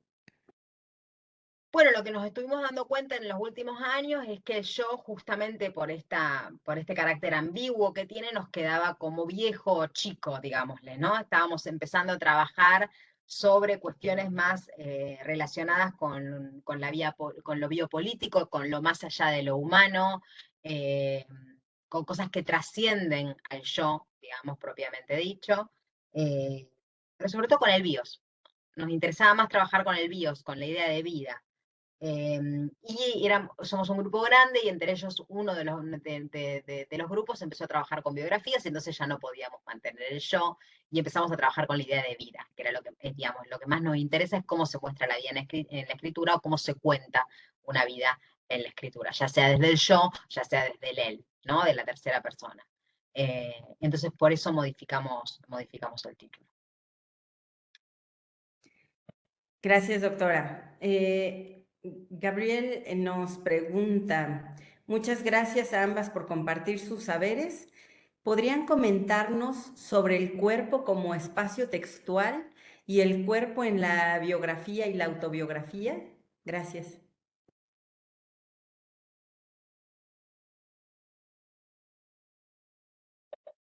Bueno, buena pregunta. Digamos que exactamente, bueno, aludiendo a lo que estaba hablando yo, ¿no es cierto? Y que también se relaciona un poco con lo que estaban diciendo recién. Justamente es posible pensar el cuerpo, ¿no es cierto?, como en relación al yo, ¿no? A este yo donde se inscriben, podríamos decir, múltiples historias, múltiples fracturas, múltiples cicatrices también, que van de alguna forma configurando un relato, ¿no? Un relato acerca de quién se es y de quién es el otro también, o de quiénes son los otros sujetos, ¿no es cierto? Entonces, de todas maneras, o sea, el yo entendido como en relación al cuerpo, ¿no? Es también un espacio textual, ¿no? Es también un espacio de discurso, es un espacio de ficción y también es un espacio de realidad, ¿ya? Y en ese sentido yo creo que el cuerpo permite justamente estudiar como estos cruces, digamos, ¿no? Estos cruces entre lo real, entre lo simbólico, entre lo imaginario también, ¿no? Que son cruces que están, digamos, ¿cómo podría decir? Son concretos, ¿no? En la materialidad de lo corporal, pero que en el fondo tienen muchas, múltiples otras lecturas, ¿no? Construcciones de imágenes, etcétera, ¿ya? Y entonces, efectivamente, sí, yo concuerdo con eso, con pensar el cuerpo como un espacio textual, donde digamos, múltiples yo, múltiples sujetos, y es un espacio polisémico, así podría decir yo, súper nutritivo, abundante, ¿no? Sí. Muchas gracias. ¿Algún otro comentario? Había otra pregunta, pareció, ¿no? Sí. Era Bueno, para Julia, ¿no? sí, Ah, ya. otra pregunta. No, de hecho, para usted, doctora Paula, Ah, dice, ya. en el concepto de resignificación que nos compartió en su presentación, ¿podríamos decir que en el caso de las dictaduras hay una resignificación histórica a partir del testimonio? Claro, pero claro, bueno, el testimonio es otra, digamos, otro espacio textual. Entonces, que es distinto a la poesía, ¿ya? Pero claro, yo creo que también, me estaba acordando un poco, hablando de esto de esta distinción de la objetividad y la subjetividad, ¿no es cierto? Pasa mucho, por ejemplo, en lo que tiene que ver con los trabajos sobre memoria, esta búsqueda, ¿no es cierto?, de el relato que sea fiel, por así decir, a los hechos, ¿no? Fiel a lo ocurrido, ¿ya? Y me imagino que también la profesora también debe haber pensado como este tipo de problemas, pues, ¿ya? Em, entonces, de todas maneras, yo creo que en estos espacios, también como el testimonio, ¿no es cierto?, hay una necesaria pérdida de la objetividad y hay una necesaria reconstrucción de la historia, ¿no? Se trata porque siempre es así, yo creo también, ¿ah? No solamente respecto al testimonio, sino que en general, ¿no es cierto?, el relato sobre la propia historia es un relato ficcional, ¿ya? Que tiene una dimensión de realidad, por supuesto, pero también tiene una dimensión de ficción, y todas estas dimensiones conviven, ¿no? El testimonio trata, ¿no es cierto?, en la búsqueda, ¿ya? Una búsqueda activa, ¿no?, por armar un relato, podríamos decir, un relato que haga calzar, por así decir, el acontecimiento histórico, ¿no es cierto?, con su recuerdo. Pero claramente eso es imposible, ¿no? Y esa fractura aparece, ¿ya? Por lo tanto, cada vez que se hace un testimonio, ¿no es cierto?, hay una resignificación de la realidad, hay una nueva historia que se produce. Y eso yo creo que es la virtud, ¿ya? Porque justamente nos va mostrando los vacíos, lo que no se corresponde como, digamos, con la realidad o con el dato histórico, ¿no? Y eso es su riqueza, ¿no? Es la riqueza justamente del testimonio, de los vacíos, digamos, son imágenes que no se logran ensamblar, digamos, ¿ya? Entonces, esa posibilidad claramente aparece en el testimonio como de dar un nuevo significado, de dar nuevos sentidos a lo ocurrido en el pasado, pero desde el presente. Y así, en el fondo, también nos borramos esta distinción de pasado, presente, futuro, ¿no? Porque se trata de una coexistencia de tiempos, ¿no? Que están totalmente articulados, digamos, ¿ya? Igual que en el testimonio, ya que donde no hay esta distinción entre lo que fue, lo que es y lo que será. Está todo, digamos, está todo siendo texto, está todo siendo palabras, ¿ya? Creo yo, en el testimonio. Muchas gracias, doctora. Bien, acá tengo una pregunta de Inti, bien interesante, estaba para las 3. Dice, ¿cómo se han encontrado ustedes mismas en sus investigaciones? Ya que ahí aparece una relación afectiva entre 3, ya no solo 2, ¿no? O sea, Paula, Julia, Claudia. Pero, perdona, pero la pregunta es, ¿cómo se han encontrado? Sí, ¿cómo se han encontrado ustedes mismas Esa en es sus una pregunta que tiene que responder Claudia, ¿no? ¿Cómo nos encontró a nosotras dos? ¿Por qué se le ocurrió a Claudia esto? No, yo acá De acuerdo. no me hago responsable. Claro.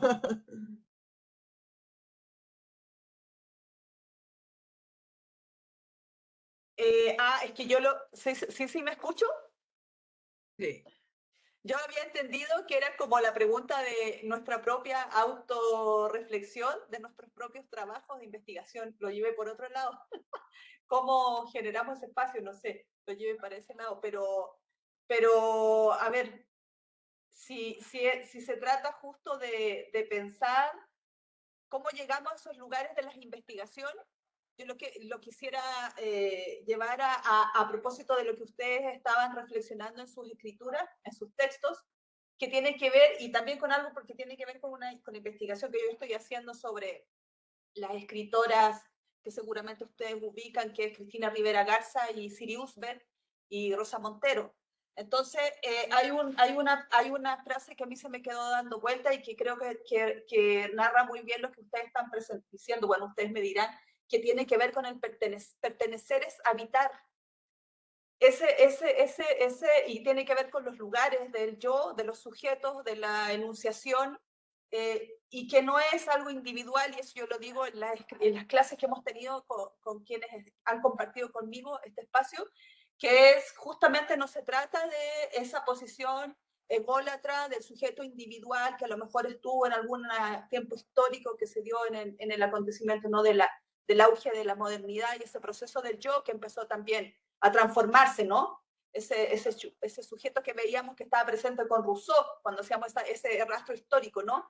Sino que tiene que ver también con estos espacios del habitar lo político, que creo que ustedes dos desde alguna manera lo están diciendo en sus textos, y con lo ético, porque yo creo que cuando Julia está haciendo referencia a este espacio amoroso que ella quiere estudiar, investigar en este corpus, a mí me parece que las escrituras que se trabajan desde este lugar justamente tienen que ver con ese espacio de la amorosidad, de lo que nos afecta, es de las afecciones que tienen que ver con ese espacio del diálogo en el encuentro con esos textos que son dialógicos, que uno se ve implicado, no en términos con esta figura de lo racional. Bueno, yo vengo de la filosofía también en estas cuestiones interdisciplinarias mías. Entonces, para mí ha sido esa historia, ¿no? De romper con ese sujeto fuerte, horrible, yo lo digo horrible porque fue ese sujeto que me poseyó en algún pasado mío que tenía que ver con esa neutralidad y esa abstracción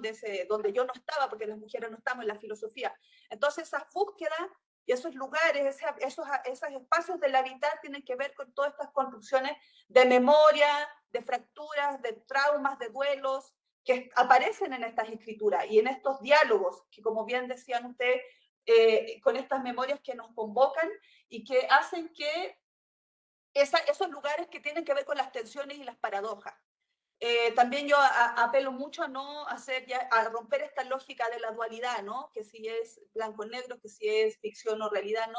Y ustedes lo han expresado muy bien, yo hoy me alegra mucho escucharlas porque conectamos con estos espacios, o sea, de la ambigüedad de las tensiones de este sujeto que se hace escritura, carne, cuerpo de escritura, o sujetas, o como las queramos nombrar, y que tienen que ver con esas búsquedas del habitar. Y esas búsquedas del habitar, si las pensamos en el siglo XXI, son muy fuertes, porque tienen que ver con todos los espacios de la necropolítica, o sea, tiene que ver con los espacios de los feminicidios aquí en México, tiene que ver con los cuerpos masacrados que vienen de estos ecos de las dictaduras. Entonces, como ustedes decían, estas memorias que no son presente, pasado, futuro, sino que son existiendo en el cuerpo textual, en los lugares, y que son colectivos. O sea, yo creo que son colectivos. No sé si yo me fui por otro lado, pero bueno, se me vino desde ahí. Disculpe si estoy aquí como ya. Eso diría. Muy bien, muy bien. Muchas gracias, doctora Claudia. Bien, tenemos otra pregunta de Aimé, que se pone interesante, están muy interesados. Aimé dice, gracias por compartir con nosotros. Mi pregunta es, ¿se ve mucho el exilio en las escrituras del yo? ¿encuentran ustedes la existencia de una resignificación del exilio desde esas escrituras del yo?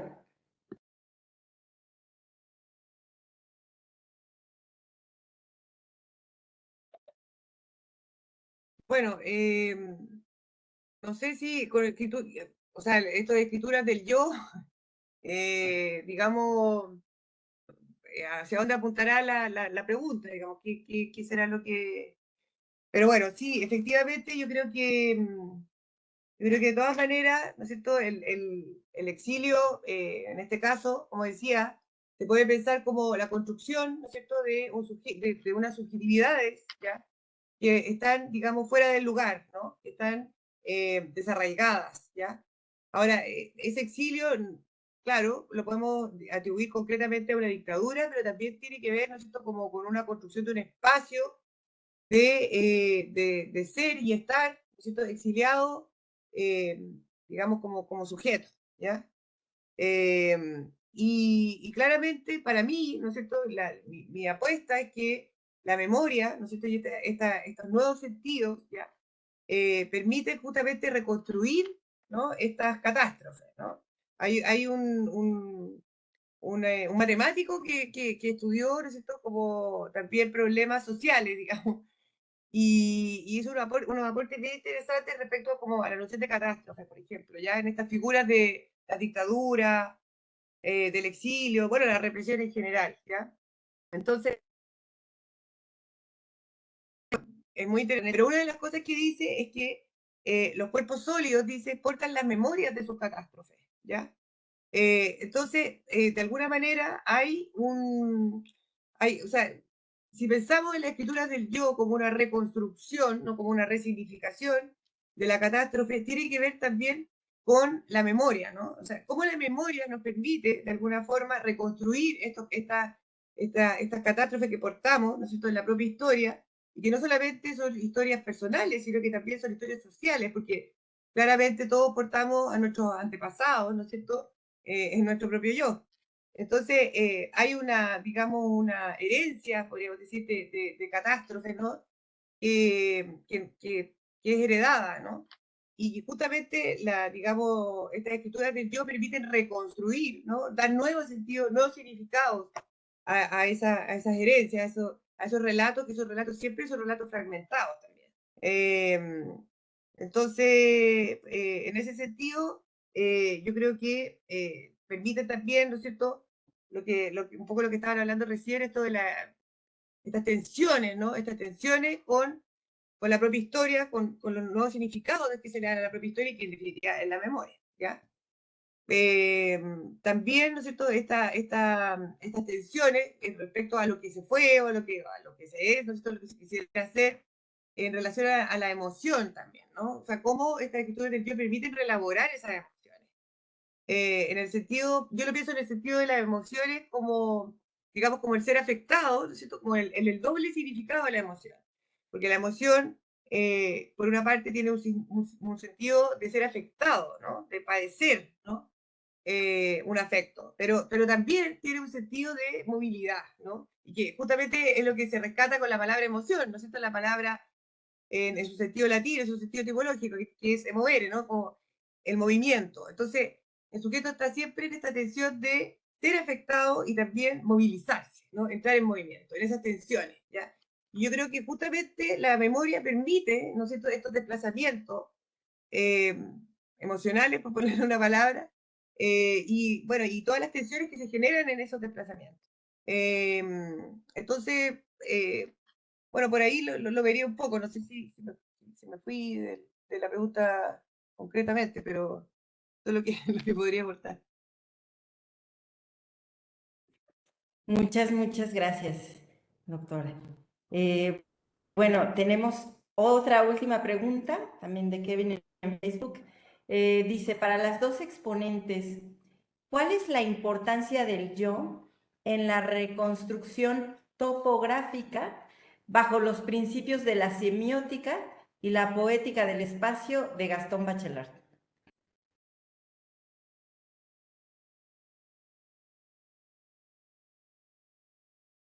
Bien específica la pregunta.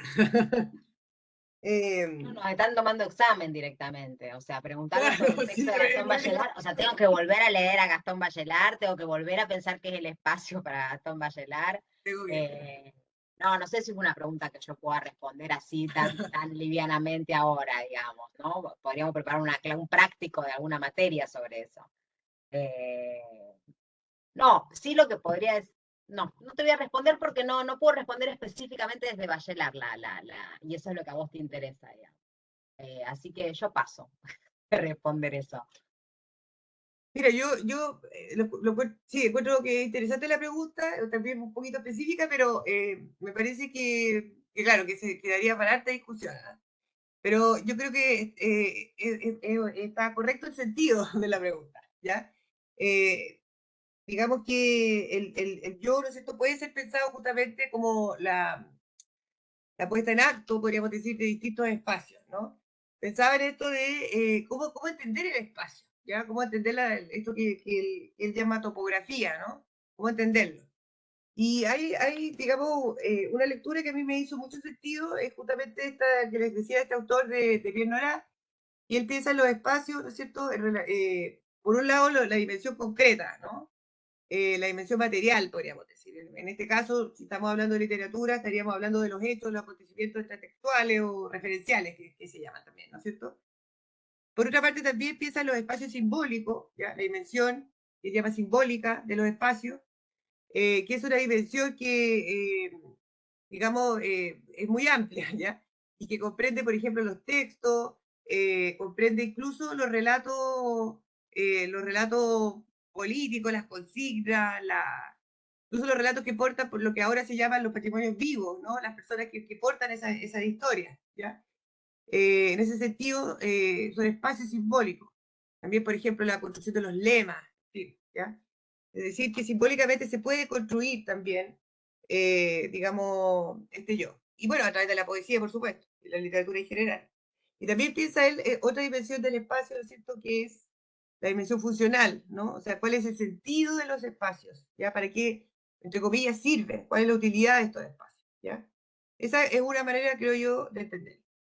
Otra también es la propuesta de Lefebvre, ¿ya? Que también reflexiona sobre el espacio bastante. A mí lo que me interesó bastante de Lefebvre es el espacio vivido, ¿no? Como esta noción digamos, no solamente de entrar en relación, sino que hay una especie de continuidad, digamos, ¿no? Entre el yo y, y el mundo y el espacio. O sea, es decir, que donde termina el propio cuerpo, también empieza otra, digamos, otra materialidad también, otro espacio simbólico, etcétera, ¿ya? También esa otra lectura como que me sirvió. Ahora, Bachelard, bueno, no sé si, si podré opinar así tan libremente de Bachelard, pero me parece que hay, digamos, me parece un autor interesante, pero creo que tal vez, según yo, lo encuentro muy, digamos, muy apegado un poco a estas construcciones canónicas, ¿no? Como pensar, por ejemplo, yo como la casa, ¿no es cierto? Esas figuras que son necesarias también de pensarlo, ¿no? Pero creo que hay que pensarlo más, creo que es más complejo la cosa, ¿ya? O sea, creo que es necesario pensar otras dimensiones, ¿ya? Como lo que decía antes, el espacio vivido, la materialidad del espacio, etcétera, ¿no? Y cómo eso aparece, por ejemplo, no solamente bajo la construcción de símbolos, ¿ya? Sino también cómo aparecen en tensión esos símbolos, ¿ya? Y cómo esos símbolos a su vez tienen distintas dimensiones. Entonces, creo que yo complementaría a Bachelard con otros autores, no sé. Esa es mi opinión, pero no sé si estaré en lo correcto en el sentido de la clase, no sé.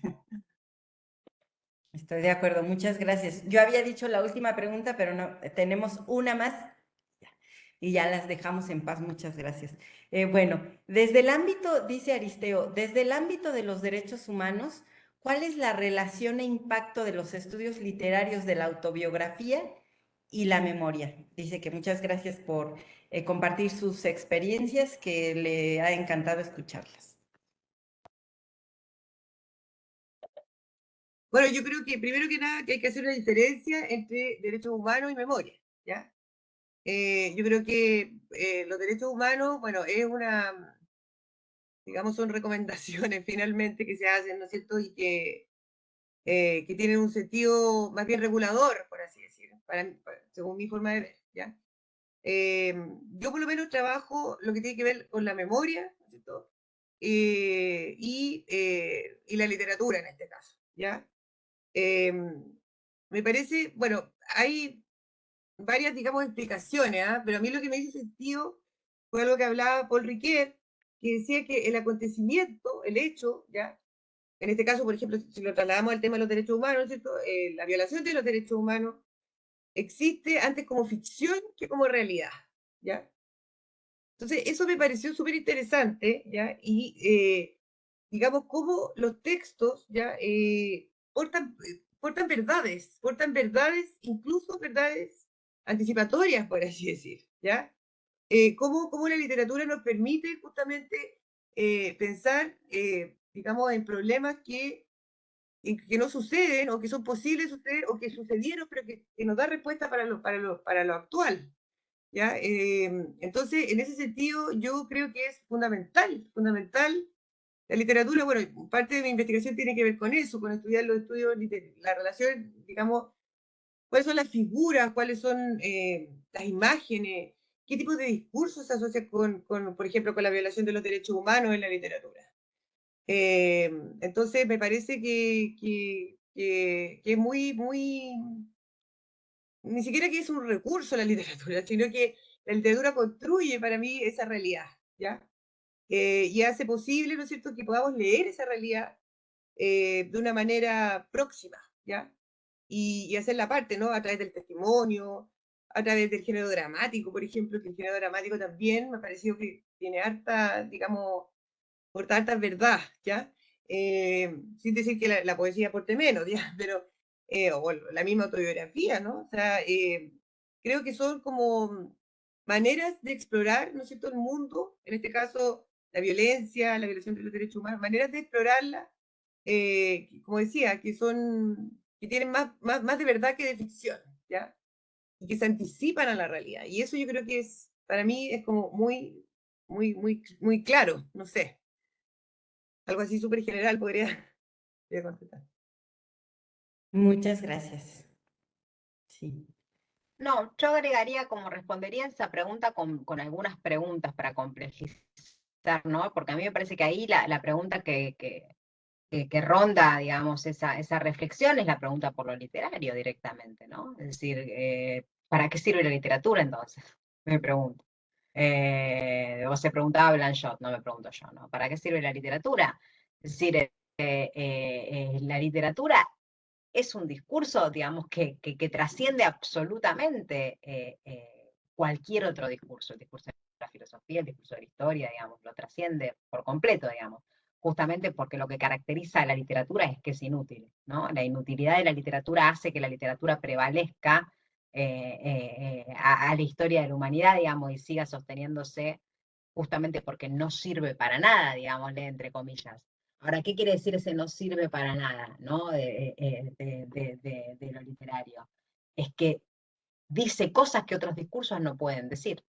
Es decir, pone en el silencio de la palabra cosas que otros discursos no dicen, ¿no? Entonces, el impacto que tienen los estudios literarios, o el impacto que tiene la autobiografía, o el impacto que tiene la literatura en la sociedad, es el impacto que tiene la literatura en la sociedad. Digo, ¿qué es? El género dramático, la poesía, la autobiografía, no importa, digamos, ¿no? Tiene que ver con una cosa del acontecer de lo literario que hace al funcionamiento incluso de una sociedad, ¿no? Es decir, bueno, la literatura, una civilización es civilización, ¿por qué, digámosle? Bueno, porque puede enterrar a sus muertos y porque puede contar sus historias, ¿no? Por eso somos civilización. Entonces, me parece que la pregunta, digamos, ¿qué impacto tiene tal género sobre los derechos humanos? El impacto que tiene es la pregunta por el impacto de lo literario, digamos, por la potencia del discurso literario, ¿no? Me parece a mí. Fueron preguntas quiero decir que son preguntas re difíciles las que hicieron, ¿eh? Sí. O sea, muy exigentes. Claro, yo pensaba, por ejemplo, en esto de bueno, lo que presenté también, ¿no es cierto?, de las desapariciones, ¿no es cierto? ¿Cómo podemos hablar de la desaparición? ¿Qué palabras se le puede poner a la desaparición? ¿Ya? Y digamos, desapariciones que no se han resuelto históricamente durante muchos años. Entonces, eso le da también un peso mayor, ¿no? Entonces, ¿qué podemos decir? Podemos, por ejemplo, escribir una poesía. Podemos, digamos, no sé, construir una obra de teatro, no sé, ¿me explico? O sea, justamente la literatura tiene ese valor, ¿no es cierto?, de poner palabras, ¿ya? Donde no hay posibilidad, ¿ya? En este caso, hablando de la violación de los derechos humanos, que son digamos, acontecimientos, digamos que no, innombrables, de alguna forma. Entonces, claro, ahora yo creo que justamente el género no, todos los géneros de la literatura en general permiten justamente nombrar, decir, ¿no?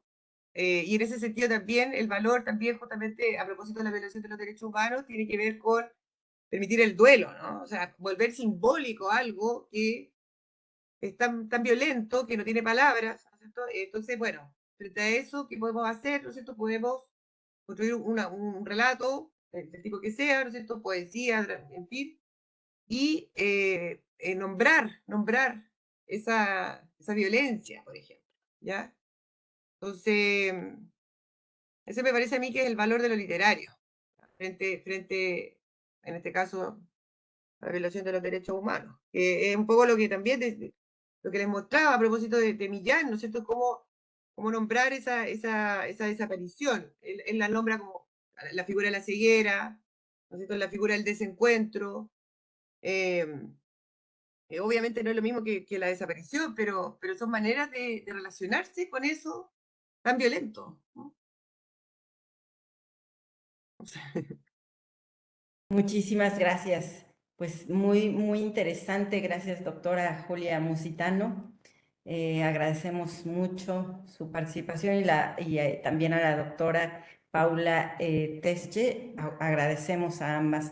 Y ahora cedo la palabra a la doctora Claudia Gómez Cañoles para que nos cierre esta tan interesante charla que hemos tenido sobre las escrituras del yo. Adelante, doctora Claudia, muchas gracias. Ay, pues yo estoy muy emocionada. Estoy muy emocionada por este espacio que ustedes posibilitaron, porque creo que me quedé en deuda ahí con la pregunta que me hicieron antes, que era el trío, y es justamente porque, bueno, uno empieza a leer, ¿no? O sea, leyendo y encontrando en estas plataformas y en estas búsquedas, pues empecé a leer para buscar y pues las encontré a ustedes y a Paula yo la conocí pero no sabíamos una de la otra hace como 10 años.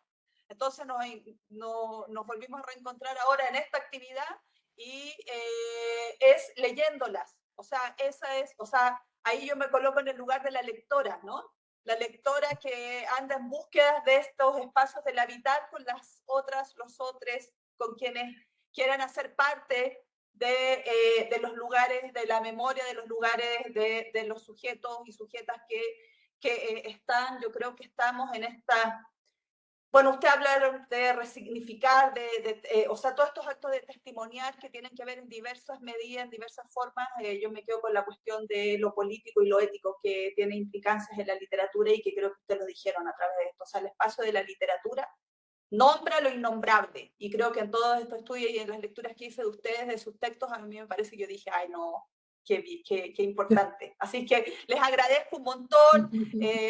Alicia, también te agradezco un montón. Moderar no es fácil estar ahí y el espacio que me han entregado y me han dado en la UAP, yo lo agradezco mucho a las y los estudiantes que están aquí en el curso, que han sido, la verdad, fascinante. O sea, un encuentro de diálogos muy importante, imprescindible y que nos hace que entendamos que pues, el conocimiento no es una cosa así cerradita, ¿no? De lo académico, sino que también es transformar ese lugar de lo académico en los espacios de las afectividades. Y yo me siento muy contenta. Así que, bueno, nada más agradecer nuevamente a quienes hacen posible estas cosas técnicas que están detrás ahí, Uri y Alba, y pues a quienes están y se quedaron hasta el final, y pues qué bueno que les haya gustado este espacio, y bueno, ya estaremos en otros encuentros y ahí quedaremos comunicadas. Hay algunos estudiantes que quieren comunicarse seguro con ustedes, a ver si pueden acceder ahí, a lo mejor a dejar sus correos para ello. Así que gracias, y pues entonces estamos cerrando el evento de hoy. Muchas gracias, nos vemos. Gracias a ustedes. Muchas gracias, Gracias por un todo. placer, gracias. Ujú.